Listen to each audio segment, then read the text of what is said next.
ஏய் ஆ? யார் நீ? பைக் டாக்ஸி ஓட்டுறேண்ணா. ஏமா நீங்களாம் எங்க கஸ்டமர் ஏற்றிட்டு வந்துட்டீங்கன்னா நாங்களாம் எங்கே போகிறது? நான் வடபழனிலேருந்து வரேண்ணா. எவ்வளோ வாங்கினேன்? 140. ஆ இந்த மாதிரி எங்களோட கம்மியாக வாங்கி நீங்கள் ஜாலியாக சம்பாரிச்சிட்டு இருக்கீங்க. நாங்கள் தான் கஷ்டப்பட்டுட்டு இருக்கோம். ஐயோ அப்படிலாம் இல்லைண்ணா. இந்த மாதிரிலாம் வண்டி ஓட்டும் போதே தெரியுது நீங்களாம் எந்த மாதிரி பொம்பளையா இருப்பாங்க. அண்ணா பார்த்து பேசுங்க. உன்னை சொல்லி தப்பு இல்லை, உங்கள் அப்பானை சொல்லணும்.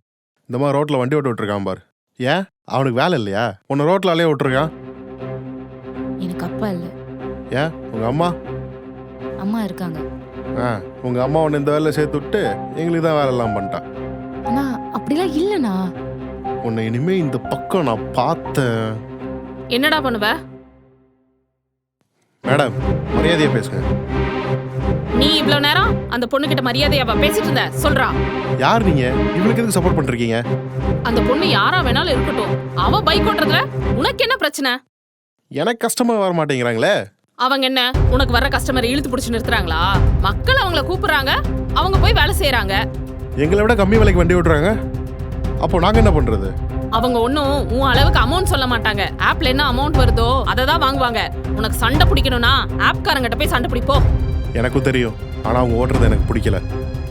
உங்கள மாதிரி ஆளுங்களுக்காக எல்லாம் அவங்க வேலை செய்யறதை நிறுத்த முடியாது. அவளுக்கு அப்பா இல்ல, அவங்க அம்மாவை பைக் ஓட்டி தான் காப்பாத்திட்டு இருக்கா. இப்படி மனசாட்சியெல்லாம் பேசுற? மேடம் விடுங்க மேடம். இவங்க மட்டும் இல்ல, எங்க அப்பா இல்லாதனால என்னையும் எங்க அம்மாவும் பத்தி தப்பா தான் பேசுறாங்க. தோ இந்த மாதிரி ஆளுங்க அப்படிதான் இருப்பாங்க. மேடம் என்ன மேடம்? உனக்கு வீட்ல அக்கா தங்கச்சி பொண்ணுன்னு இருந்தா அவங்க கிட்ட போய் சொல்லு. இந்த பொண்ணை பார்த்து பிரமிப்பா பாப்பாங்க, மோட்டிவேஷனலா எடுத்துப்பாங்க. உன்ன மாதிரி இப்படி மட்டம் தட்டியெல்லாம் பேச மாட்டாங்க. விடுங்க மேடம், அவரோட வலி எனக்கு புரியுது.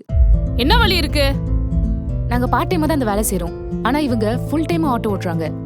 எங்களால தான் இவங்க தொழில் பாதிக்கப்படுதுன்னு தெரியுது, ஆனா இவங்க வேலையை கெடுக்கிற இடத்துல நாங்க பண்ணல. எங்களோட தேவைக்காக நாங்க பண்றோம், பைக் டாக்ஸி ஓட்டுறோம், அவ்வளவுதான். அவன் குடும்பத்துக்கு உழைக்கிற மாதிரி தானமா நீ உன் குடும்பத்துக்கு உழைக்கிற. இதுல என்ன இருக்கு?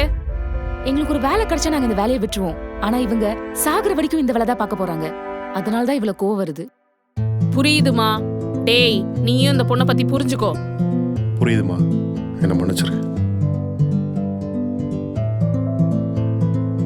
பரவாயில்லண்ணா, ஆனா தயவு செஞ்சு அம்மா அப்பா இல்லாதவங்கள உங்க வார்த்தைகளால இப்படி காயப்படுத்தாதீங்க. ரொம்ப தேங்க்ஸ் மேடம்.